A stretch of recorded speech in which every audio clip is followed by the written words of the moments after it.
Hi everyone, my name is Annalise and this is Living Volumes. If you're new here, welcome. This channel is for my fellow growth-focused, smart and spiritual women who are seeking community and clarity around competing ideas. I post new videos every week on topics like healing, creativity, and relationships, so be sure to stick around and subscribe for more.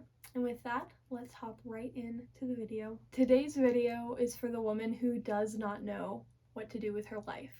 If that's you, take a second to grab a pen and a notebook because we are going to be going over a list of strategies and exercises to help you get on track. My first strategy, if you're feeling lost and not sure what to do with your life, is to try new things. It sounds so simple, but if you feel completely unsure of where you want to go, consider how many different options you've actually explored. You may come to realize that it's time for you to branch out a little bit and do something you've never done before. Maybe sign up for a sculpture class at your local art center, find an older lady at your church who can teach you to sew, take a figure skating class, or enroll in entry-level auto mechanics at your community college. Trying a new skill will almost definitely involve being bad at it, especially at the beginning, but it could be the start of a meaningful hobby or career. You never know the people and places a new experience might lead to. I personally would have never met my fiance if I hadn't moved to a ski town to work at the resort and learn how to ski, because that was the conversation that we first connected over. Especially if you are in your teens or 20s, know that this is prime time for exploration and character development. It doesn't even have to be crazy radical stuff. I know in my experience, I've been to college, I've tried skiing, teaching yoga, doing trauma work, strength training, nannying, and I was able to try all of these things without even leaving my home state. I say this because I personally have heard a lot of stories about people dropping everything and leaving the country to find themselves. Of course, there's absolutely nothing wrong with that path, but for some people that may seem intimidating or unrealistic. Just know that there are plenty of ways to have new and novel experiences that don't require total upheaval of your life, although doing a full 180 is, of course, always an option. If you're looking to read more deeply into this topic, I highly recommend the book The Defining Decade. This was a really useful read for me. It helped me put into perspective what being in your 20s is all about and to lean into this season of exploration. Now, I would be remiss if I did not mention the second strategy. If you don't already know, I'm a Christian, and so of course I have to recommend prayer. If you're feeling lost in your life, there is no better way to deal with these feelings than to take them to your Creator. God cares about you deeply, and He wants you to find solace in Him. Take some time to go inward and upward, shut out all those myriad distractions that so easily crop up in this modern era, and see where you're being called. Don't be surprised if you receive flashes of insight or inspiration during this process. No matter what your background is, it is so vitally important to take what I like to call neutral time, where you have nothing going in, no podcasts, music, social media, etc., and nothing going out. This neutral state creates the space for new ideas to come in, things that you don't already know and can't be taught, like what your purpose in life is or what the next right move is. Next, I want to touch on a concept that you may already be familiar with, and that is the Japanese concept of ikigai. Basically, ikigai is the intersection in your life of what you love, what you're good at, what the world needs, and what you can be paid for. All you need to do to find your own ikigai is take a sheet of paper, divide it into 4 sections, and label each with the following. Number 1, what I love. Number 2, what I'm good at.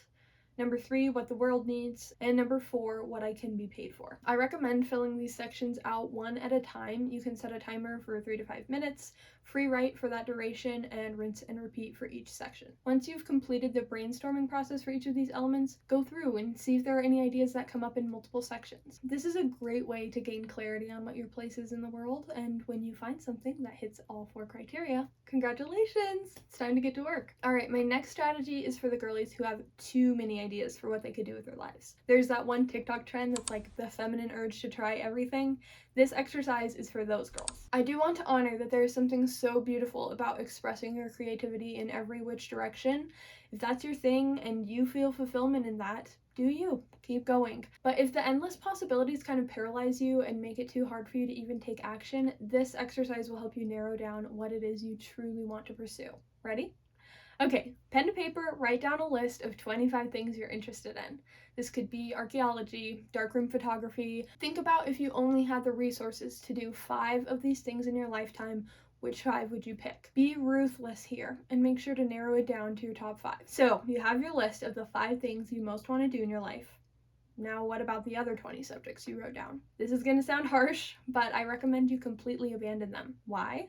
Well, when it comes to those 5 subjects that are the most interesting or most important to you, you are at risk of being distracted and pulled away from those things, not by the subjects that you care nothing about, but rather those 20 other subjects that you find fairly interesting and fairly important. Realistically, because your life on this earth is finite and cosmically speaking not very long, there is no possible way for you to do everything you want to do, try everything you want to try, and master every single subject that you are interested in. Narrowing it down to your top 5 interests allows you to get a better sense of what is really most important for you in this life. And I want to reiterate that this exercise in particular is for people who have an abundance of ideas for what they could do with their life. If you are someone who has no idea, your job is to try all those 25 different things that pique your interest and more until you start feeling inspired and interested in different trajectories for your life. If you're curious to read further on this subject, check out the book 4,000 Weeks, Time Management for Mere Mortals. I'll have it linked down below. This next exercise is a strategy for reverse engineering your life based on the outcomes you want to have. It's fairly straightforward. It's called Be, Do, Have. And all you're going to need to do is, again, take your notebook, divide a page into 3 columns, and you're going to label each one Be, Do, Have. We're going to use this table to answer the following questions. In the first column, what kind of person do you want to be?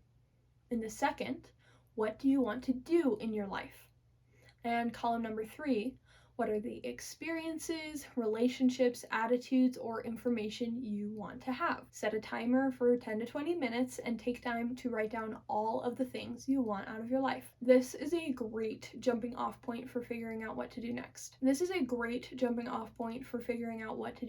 Anytime you are making a decision, you can pull out this chart and decide if your decision is likely to lead you closer to or further away from these outcomes. You can also get really specific and take one outcome, say it's publishing a book, and work your way backwards from that specific outcome all the way to where you stand right now. So that could look like, before I publish a book, I need a literary agent. And before I get an agent, I need to get some smaller works published in literary magazines. And before I submit work to a magazine, I need to start writing so that I have work to submit. And in order to make sure I actually write, I need to join a writer's group to hold me accountable. And just like that, you have a practical action step that you can take right now to move the needle forward on your desired outcome. Which leads me to my next point. Sometimes feeling lost or like you don't know what to do with your life comes not from a lack of a dream or a goal, but the feeling that your goal is unachievable or your dream is out of reach. To that end, it can be really helpful to employ a strategy like the one we just covered, where you work your way backwards from your goal to where you are now. You can use this strategy not just to figure out the one right step to take next, but also to decide on what habits you need to build right now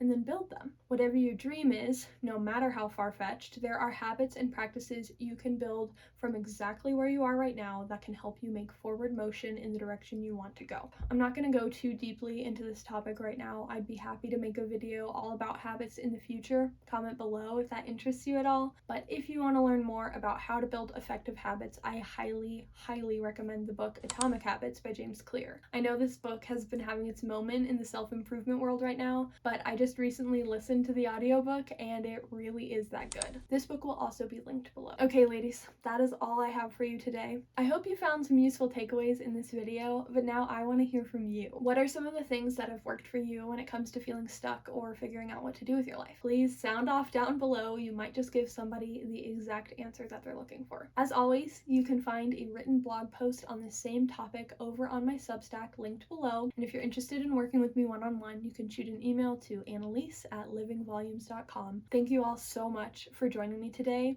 I will see you in the next one. Bye for now.